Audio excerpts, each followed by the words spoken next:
정부가 저출생 위기에 대응하고자 다음 달부터 늘봄 학교를 확대 추진한다는 방침을 밝혔습니다. 원하는 초등학생은 오전 7시부터 오후 8시까지 학교에 남아 학교의 프로그램과 돌봄을 이용할 수 있도록 하겠다는 건데요.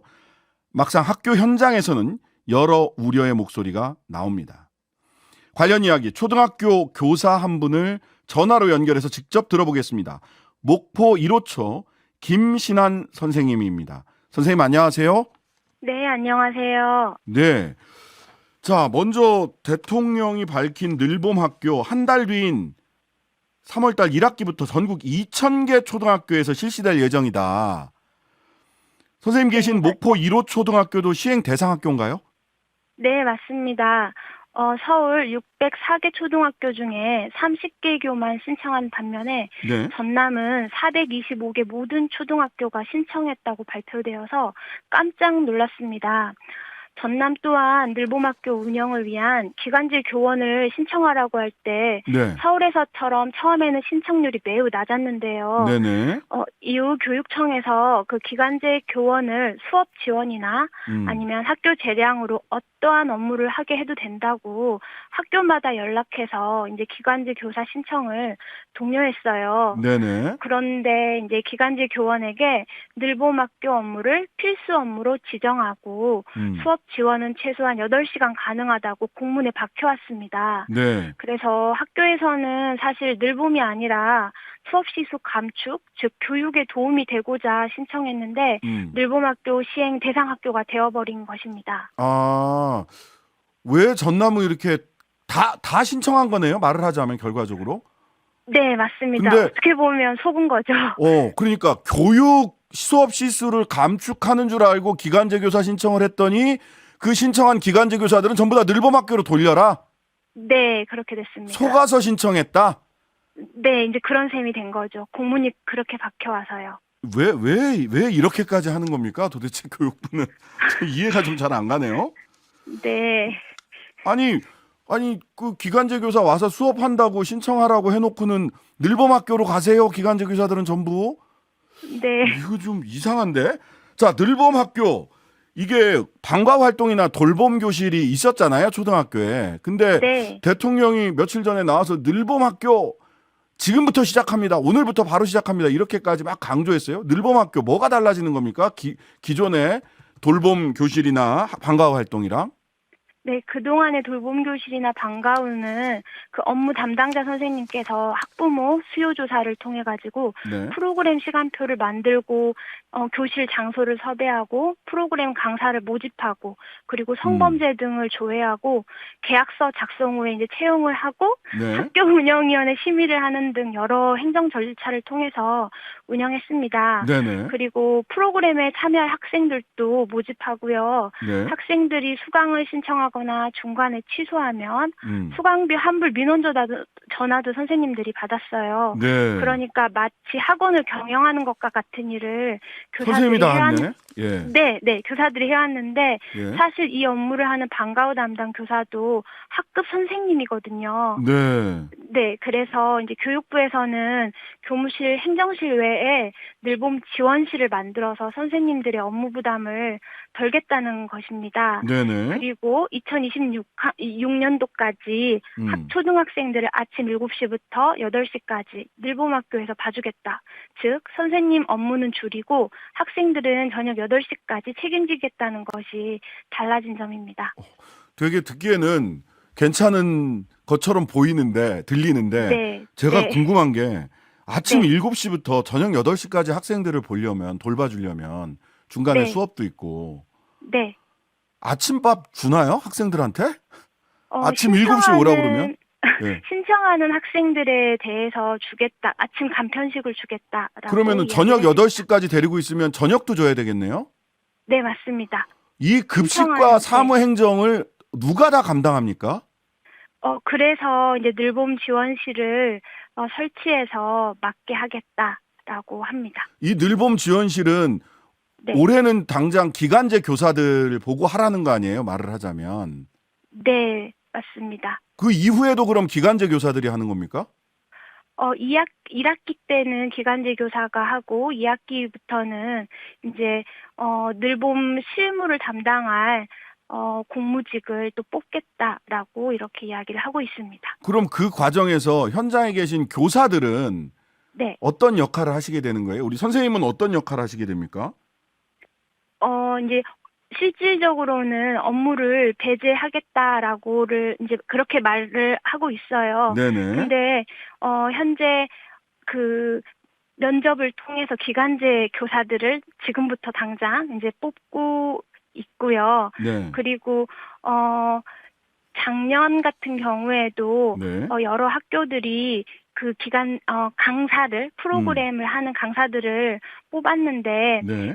다 뽑히지 않아가지고 선생님들이 직접 투여되어가지고 그 프로그램을 강사를 하게 된 학교도 있었습니다. 아니 그러니까 제가 기간제 교사라고 하더라도 아침 7시부터 물론 뭐 업무 분장이 되겠지만 저녁 8시까지 아이들 네. 돌보는 걸 하라라고 하면 네. 아이들 교육을 위해서 기간제 교사를 거쳐서 정교사가 되고 싶은 분들일 텐데 네.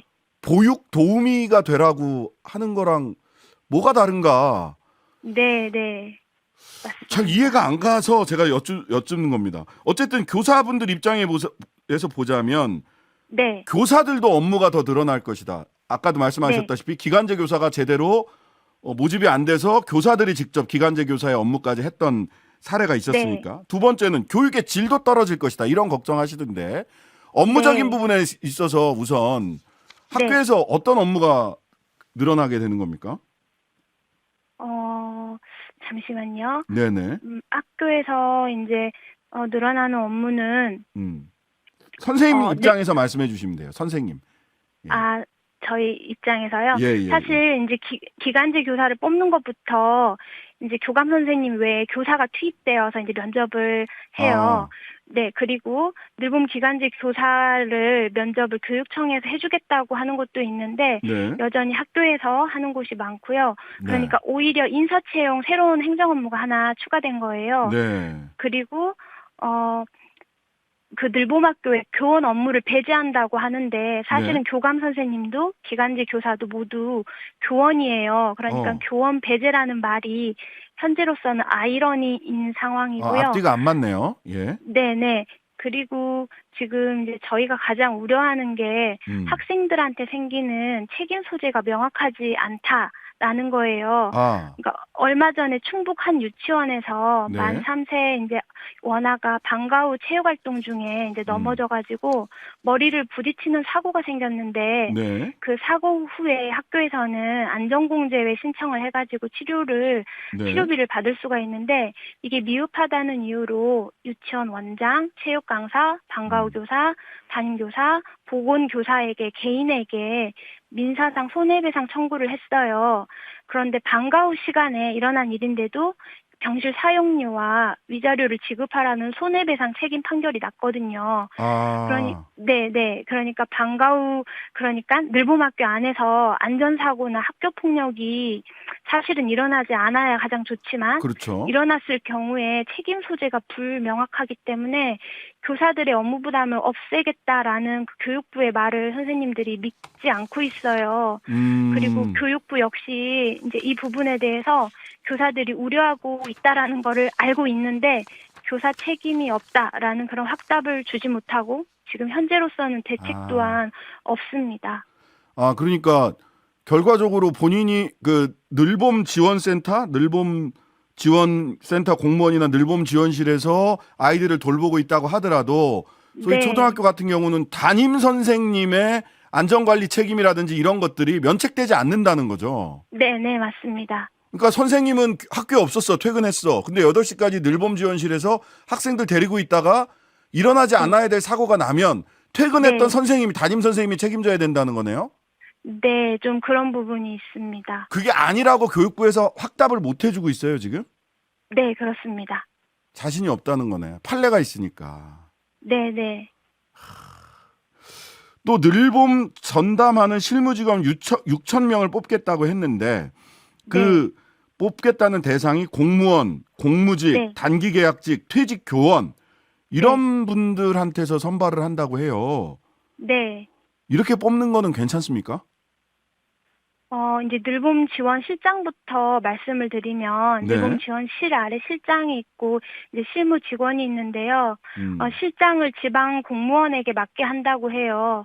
근데 이제 다른 직종들 역시 학교에 늘봄 학교를 도입하는 거에 대해서 이제 반발을 하고 있어요. 네.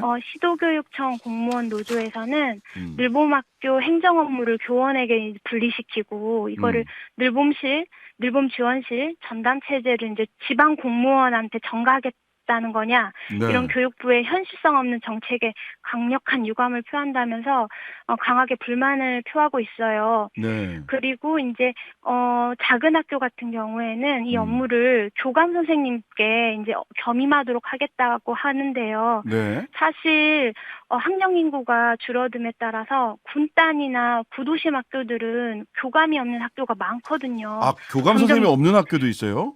네, 굉장히 이제 이게 많이 늘어나고 있습니다. 특히 뭐 네. 전남, 전북, 경북, 경남 그런 도 단위에 있는 군단이나 아니면 구도심 학교들이요. 근데 이제 그런 학교는 누가 늘봄 업무를 해야 될지 아직 대책이 마련되지 않고 있고요. 네. 더 중요한 거는 이 업무를 실질적으로 하게 될 음. 기간제 교사 중에서 이제 음. 교대를 막 졸업한 임용 대기자이거나 네. 아니면 명퇴나 정년퇴직을 할 이제 교사들이 가능성이 높은데요. 근데 이제 전남의 경우 같은 경우에는 1차 공고부터 과학, 체육, 음악, 미술, 영어 등 이런 중등교사나 네. 상한 연령을 70세까지로 늘려서 이걸 공고를 했거든요.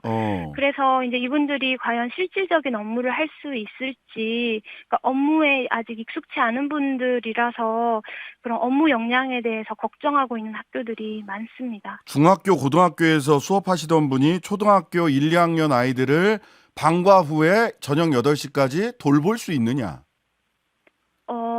이제 실질적인 근본적인 그런 질문이죠, 업무, 사실. 네. 예.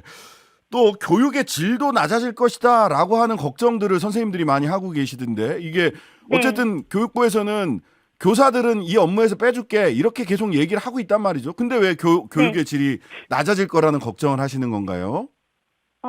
학생들이 하교하고 난 그 교실을 이제 교육부가 빈 교실이라고 하는데요. 사실은 빈 교실이 아닙니다. 담임 교사는 이제 하교 후에 교실에서 친구랑 다툰 재민이 상담을 하고요. 잼민이. 또, 천천히 배우는 현빈이랑 연주에 나머지 공부를 시켜요. 네. 그리고 과목별 수행평가를 하면 채점하고, 틀린 문제가 있으면 이걸 아이들한테 어떻게 설명할까 하고 피드백할 내용을 연구하거든요. 네. 그리고 예를 들어서 내일 큰 북을 울려라 등등등 이런 즐거운 생활 수업이 있으면 악기 준비도 하루 전에 미리 해두어야 합니다. 네. 그리고 또 학생들이 따뜻한 계열 색깔로 만든 콜라주 미술 작품이 있으면 이거를 게시하기도 해요. 그러니까 이러한 공간이 교실인데 교사뿐만 아니라 그러니까 선생님과 교류하는 학생들이 이 교실을 하교 후에 사용할 수가 없고 선생님을 만날 수도 없어요. 왜냐하면 그 교실에서 늘봄 프로그램을 운영하게 되어 있으니까요. 그리고 그 늘봄 학교 프로그램으로 교실을 빌려주다 보면 원 교실의 학생들의 물건이 분실되어서 이제 찾아줘야 되거나 다음날 청소나 정리가 안 된 상태로 이제 학생들이 그 교실을 다음날 또 사용해야 되는 경우가 많아요. 지금 겸용 교실로 이미 문제점이 드러난 것들이 이런 거예요. 그리고 또 이미 음악실, 미술실, 도서관, 컴퓨터실, 체육관, 운동장 이런 그 특별실들이 늘봄 프로그램으로 이미 사용되고 있어서 사실 3학년부터 6학년 학생들은 오후에도 수업이 있잖아요. 근데 이런 교실을 사용할 수가 없으니까 정규 교육 과정이 이미 침해를 받고 있는 그런 상황입니다. 수업 시간이 끝났다고 해서 교육이 끝난 건 아니다. 교육 준비 활동도 있고. 근데 그 공간이 수업 시간이 끝나면 늘봄 교실로 그냥 쓰면 된다라는 거는 정말 전형적인 탁상 공론 아닌가요? 맞습니다. 아이고, 네, 맞습니다. 오늘 더불어민주당 강득구 의원실이 전국 시도교육청 통해서 지난달 31일부터 4일까지 긴급 설문조사를 벌였는데 초등학교 교원 11,101명 중 92.4%가 늘봄학교 전면 도입에 동의하지 않는다. 또 초등학교 교원 96.8%는 늘봄학교 도입으로 기존 방과후 및 돌봄 관련 업무가 늘어날 것이라고 내다봤다. 심지어는 수당제와 승진 가산점제 등의 유인책이 나온다고 하더라도 나는 이거 반대한다. 네. 라고 얘기를 하신단 말이에요. 그러니까 초등학교 선생님들 대부분이 반대하고 있는데 네. 거의 뭐 92%, 96%가 반대하고 있는데 네. 왜 이렇게 서둘러서 늘봄학교를 추진을 하는 겁니까?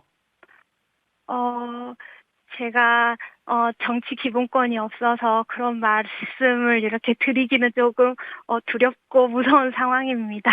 네. 아실 거라 생각이 듭니다. 정치적으로 해석할 수밖에 없는 상황이라서 네. 초등학교 선생님, 그 교원들은 그 정치활동의 자유가 없죠. 네, 그래서 조금 미루어 짐작해 주시기 바랍니다. 네. 예, 4월 달이 며칠 안 남은 시점이군요. 예, 알겠습니다. 네. 자, 그렇다면 학교나 교사분들에게도 부담이 되지 않고 학생들 교육에도 영향을 끼치지 않도록 늘봄 학교를 운영하려면 네. 앞으로 정부나 교육부가 어떤 식으로 이 정책 실행해야 된다고 생각하세요? 네, 가장 우선은 돌봄의 주체는 가정이 되도록 제도를 만들어야 된다고 이제 생각해요. 네. 왜냐하면 가족들한테 저녁이 있는 삶을 주고 함께 지내는 시간이 많도록 제도를 개선할 때 네. 해결될 거라고 생각을 하거든요. 네네. 가족끼리 이제 얼굴을 마주볼 시간이 많아야 사랑이 또 애틋해지고 그러다 보면 좋은 일도 생기고 저출생도 줄어들 거라고 생각하거든요. 네. 네, 집 밖으로 이렇게 뺑뺑이 도는 학생들의 정서가 좀 진심으로 이제 교사들은 걱정이 되고 나중에 네. 사회적인 문제로 드러나지 않을까 지금 우려까지 하고 있어요. 네네. 그리고 또 한 아이를 키우려면 온 마을이 필요하다고 하는데 네. 학교에 늘봄 학교를 그냥 우겨 넣을 게 아니라 이미 시행되고 있는 집 가까이에 있는 지역 아동센터나 네. 다 함께 돌봄센터 등 그런 온 동네 돌봄을 확대하고 복지부, 행안부, 여가부, 교육부 이런 지자체가 모두 함께 돌봄 정책에 대해 협업해야 된다라고 생각해요. 네. 그래서 이제 무조건 교육부에서 내려보내는 보내가지고 학교에서 하라 이게 강제 운영이 아니라 네. 사실은 별도의 재정 그리고 전문 인력 공간 확보가 우선이 되어야 된다 생각해요. 네. 그래서 이제 제대로 준비하면 좀 준비해가지고 제대로 된 돌봄을 받아서 학생들이 정서적으로 안정되었으면 합니다. 네. 이상입니다. 지금까지 목포 1호초 김신한 선생님이었습니다. 오늘 말씀 감사합니다. 네. 하루 종일 기다려지는 진짜 시사. 평일 저녁 6시 5분 신장식의 뉴스 하이킥.